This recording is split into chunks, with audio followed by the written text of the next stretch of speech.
राजन तांबोळे यांचा प्रश्न आहे की श्याम मानवजी, तुम्ही लोकसभा आणि आता महाराष्ट्र विधानसभा या काळात संविधान बचाव आणि मग आता संविधान बचाव महाराष्ट्र बचाव अशा मोहिमे आखल्या. पण जरी या पद्धतीने राजकारणाबद्दल बोलत असताना सरकारची विचारसरणी असो किंवा सरकारी पॉलिसी असो यावर केवळ टीका करूनही चाललं असतं. पण त्याऐवजी तुम्ही जाती आधारित टीका करताय किंवा जाती व्यवस्थेबद्दल बोलताय, ब्राह्मणवादाबद्दल बोलताय, 500-600 वर्ष जुने दाखले देताय. याची काय गरज आहे? केवळ आजचं सरकार किंवा तो जो पक्ष आहे त्याची विचारसरणी यावर फोकस करून बोलण्याऐवजी तुम्ही असं जाती आधारित टीका का करताय? राजन तांबोळे यांचा प्रश्न. तुम्ही फार छान प्रश्न विचारला. मुळामध्ये तुम्ही माझं काम काय आहे हे नीट समजून घ्या. या पक्षाला पाडा आणि त्या पक्षाला निवडून आणा हे माझं काम नाही.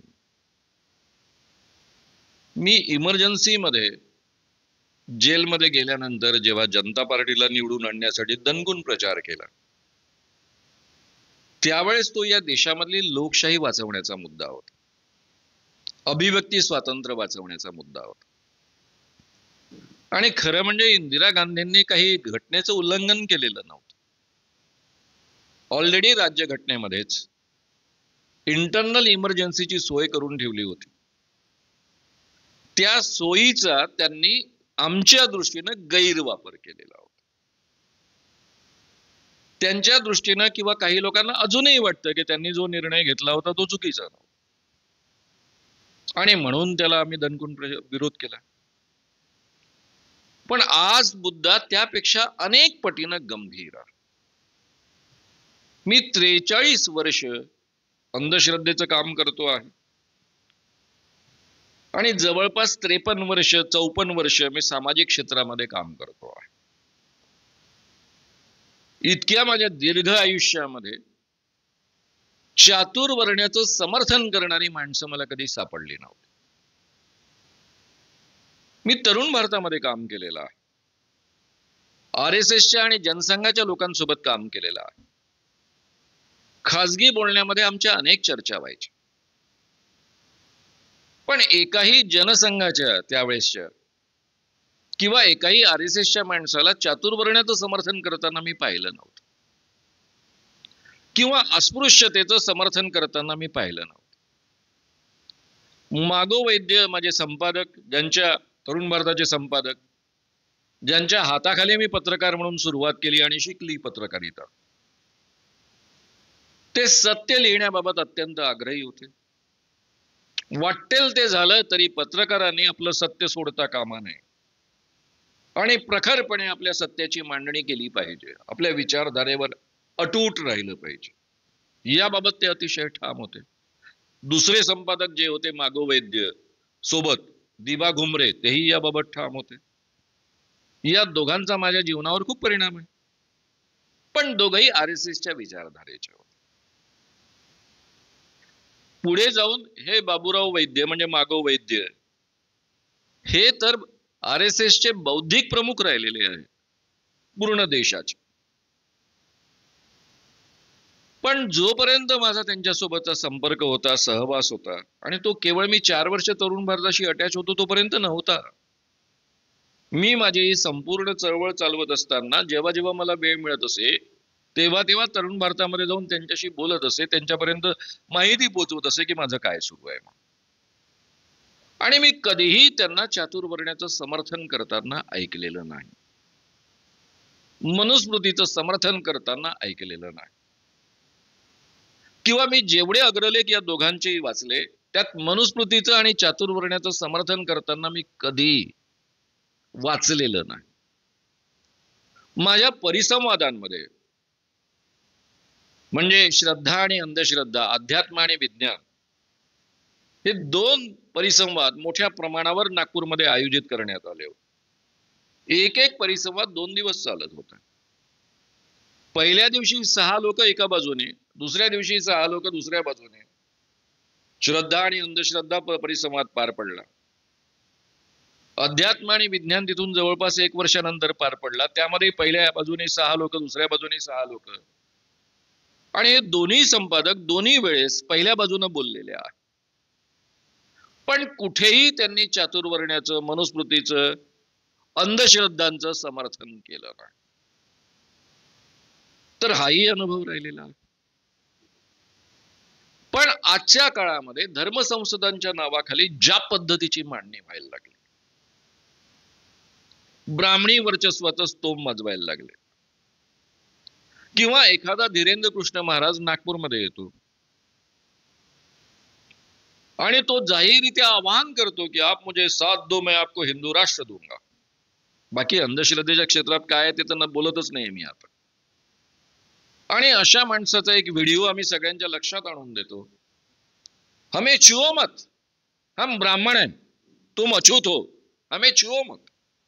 2022 मध्ये एक महाराज या पद्धतीनं बोलतो. एट्रॉसिटी ऍक्टचं हे डायरेक्ट उल्लंघन आहे. त्याला ताबडतोब अटक होऊन त्याला शिक्षा व्हायला पाहिजे. पण असं न होता तो जर या पद्धतीनं वागत असेल आणि तरीही त्याला घेऊन हे बीजेपीचे लोक गावोगाव हिंडत असतील, हिंदू राष्ट्र वाचवण्याचं आणि हिंदू राष्ट्र घडवण्याचं तो आवाहन करत असेल, तर मित्रांनो अशा परिस्थितीमध्ये या लोकांची विचारधारा काय आहे हे जर आपल्या लक्षात येतं की नाही. ही लढाई या विचारधारेशी असणारी लढाई, ही तात्पुरती लोकशाही, सरकार बदलणे एवढ्यापर्यंत मर्यादित नाहीये. या देशामध्ये RSS चे प्रमुख 2022 मध्ये म्हणतात, ही राज्यघटना जी निर्माण झालेली आहे ती युरोपियन मूल्यानुसार निर्माण झालेली आहे. ती भारतीय राज्यघटना जी आहे ती आम्हाला बदलवायची आहे आणि ती भारतीय मूल्यांनुसार निर्माण करायची आहे. कोणत्याही जातीमध्ये जन्माला आलेला असाल, कोणत्याही धर्मामध्ये जन्माला आलेला असाल, कोणत्याही लिंगामध्ये जन्माला आलेला असाल, तरी सगळी माणसं समान आहेत. सगळ्या माणसांना समान कायदा लागू होईल, सगळ्या माणसांना समान संधी मिळेल, सगळी माणसं बंधुतेनं जगतील, सगळ्या माणसांना इन्स्पाइट कोणत्याही जाती धर्मातले असले आणि लिंगातले असले तरीही त्यांना स्वातंत्र्य असेल, विचार स्वातंत्र्य असेल, संचार स्वातंत्र्य असेल, अभिव्यक्ती स्वातंत्र्य असेल आणि सगळ्यांना समान न्याय मिळेल. ही 4 मूल्य युरोपीय आहेत, ती यांना मान्य नाहीत. मग भारतीय मूल्य कोणती आहे? हा धोका मला जनतेला समजून सांगायला नको. तुम्ही जात हा शब्द वापरला, तो शब्द डोक्यातनं काढून टाका. मी जातपात न मांडणारा माणूस आहे. आपली आडनावं जाती प्रदर्शक असतात म्हणून मी 19व्या वर्षी स्वतःचं नाव बदललं आणि माझ्या वैयक्तिक आणि सामाजिक जीवनामध्ये मी कोणत्याच अर्थानं जात पाळत नाही, हे सगळ्यांना नीट माहित आहे. पण या देशामधली वर्णव्यवस्था पुन्हा या लोकांना आणायची आहे. आणि 1947च्या आधी सर्वसामान्य शूद्र माणसांची या देशामध्ये काय स्थिती होती हे मला लोकांना समजावून सांगणं नितांत गरजेचं आहे. 2000 वर्ष या देशामधला सर्वसामान्य माणूस कसा जगत आलेला आहे, त्यातून या राज्यघटनेमुळं आणि गांधींच्या स्वतंत्रता आंदोलनामुळं 1920 नंतर गांधींनी ही काँग्रेस बदलवत आणली. त्यातून ही 4 मूल्य रुजवण्याचा प्रयत्न केला आणि त्यामुळे या पद्धतीची राज्यघटना आपण निर्माण करू शकलो, बाबासाहेब आंबेडकर लिहू शकले. आणि 2000 वर्षाच्या इतिहासामध्ये माणसाला माणूस म्हणून, स्वतंत्र माणूस म्हणून सन्मान मिळाला. आपण काय होतो आणि या राज्यघटनेच्या माध्यमातून आपण काय मिळवलेलं आहे हे जोपर्यंत लोकांना कळत नाही तोपर्यंत त्यांना याचं महत्वच पटणार नाही. आणि बीजेपीचे लोक याबाबत समर्थ झाले होते, खरं म्हणजे सक्सेस झाले होते. या पद्धतीनं देशामध्ये त्यांनी वातावरण निर्माण केलं की ही राज्यघटना डॉक्टर बाबासाहेब आंबेडकरांनी निर्माण केली आणि ती फक्त शेड्यूल कास्टच्या आणि शेड्यूल ट्राईबच्या हिताची आहे. बाकीच्या लोकांशी या राज्यघटनेशी काही संबंधच नाही. उद्या जर यांना 400 पार मिळाले असते आणि राज्यघटना बदलवली असती अमूलाग्र, तरी त्यांना विरोधच होणार नाही या पद्धतीचं वातावरण तयार करून ठेवलं होतं त्यांनी. हा संदेश पोहोचवला होता की राज्यघटना म्हणजे फक्त शेड्यूल कास्ट करता, त्यांना रिझर्वेशन करतं. कारण शेड्यूल ट्राईब्सला ही राज्यघटना आपली आहे असं वाटत नाही, त्यांना रिझर्वेशन मिळून सुद्धा. आणि ओबीसींना कशाच्या आधारावर रिझर्वेशन मिळालं? जरी 90 नंतर हे रिझर्वेशन मिळालेले असले विश्वनाथ प्रताप सिंगांच्या काळामध्ये, पण त्याची योजना आणि नियोजन राज्यघटनेमध्ये ऑलरेडी केलेलं होतं डॉक्टर बाबासाहेब आंबेडकरांनी. तरी त्यांनाही वाटत नाही की या राज्यघटनेशी आपला काही संबंध आहे. म्हणून मी आवर्जून माझ्या बोलण्यामध्ये ब्राह्मणांना सुद्धा या राज्यघटनेने काय दिलं, ब्राह्मण स्त्रियांना काय दिलं हे आवर्जून मांडत असतो. मी जातपात मानत नाही. आणि स्पष्टीकरण करताना मी असं म्हणतो की कोणी कुठे जन्माला यावं कोणाच्याच हातामध्ये नसतं. जसं माझ्या हातामध्ये नव्हतं की मी एका शेतकऱ्याच्या पोटी जन्माला यावं, तसं एखाद्या ब्राह्मण कुटुंबामध्ये आपण जन्माला येऊ की न येऊ हे कोणाच्या हातामध्ये नाहीये. त्यामुळे जो सगळ्या माणसांना समान मानतो, मी ब्राह्मण जातीमध्ये जन्माला आल्यामुळे इतरांपेक्षा श्रेष्ठ आहे असं मानत नाही, तो ब्राह्मणच नाही. आणि जो इतर जातीमध्ये जन्माला येतो पण मी इतर जातींपेक्षा म्हणजे माझ्या खालच्या जातींपेक्षा मी अधिक श्रेष्ठ आहे असं मानतो, तो मनुवादी मनोवृत्तीचा आहे, ब्राह्मणी मनोवृत्तीचा आहे. ही व्याख्या मी दर भाषणामध्ये करत असतो. जर आपण हा धोका नेमकेपणानं ओळखला नाही, मला वाटतं तुम्ही धर्मसंसदेमधली भाषणं ऐकलेली नाहीये, युट्यूबवर उपलब्ध आहे, ती नीट वाचा. माझी लढाई हे सरकार बदलवा ते आणा यापर्यंत मर्यादित नाही.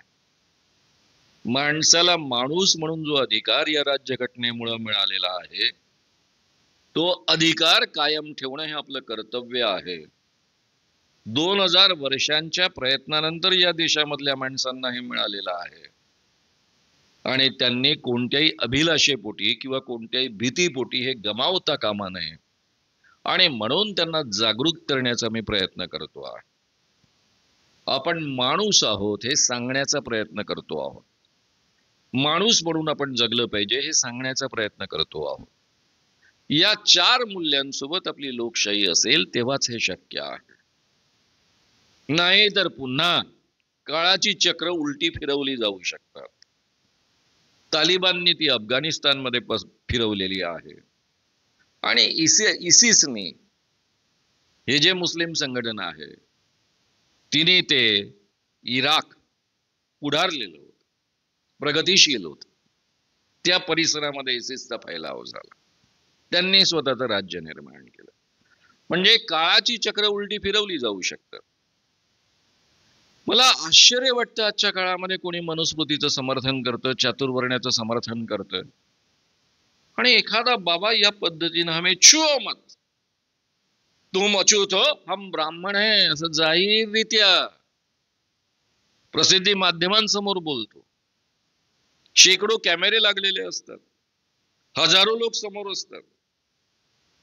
आणि ॲट्रॉसिटी ऍक्ट या देशामध्ये असून ना केंद्र त्याला लावतं, ते ना राज्य सरकार त्याला लावतं, उलट त्यांना घेऊन गावोगाव हिंडवतं. आणि तो माणूस म्हणतो मैं साथ दो हम हिंदू राष्ट्र लाएंगे. म्हणजे केवळ राज्यघटना बाजूला सारण्याचा हा मुद्दा नाहीये. ज्या मनुस्मृतीला गाडून ही राज्यघटना निर्माण झालेली आहे, ही राज्यघटना गाडून पुन्हा मनुस्मृती निर्माण करण्याच्या दिशेनं वाटचाल करण्याचा हा प्रयत्न आहे. ही जी अत्यंत धोकादायक वस्तुस्थिती आहे ती लोकांपर्यंत पोहोचवणं माझं कर्तव्य मला वाटतं. आणि म्हणून मी या पद्धतीची मांडणी करतो. मला वाटतं माझा मुद्दा तुमच्यापर्यंत नीट पोहोचला असेल.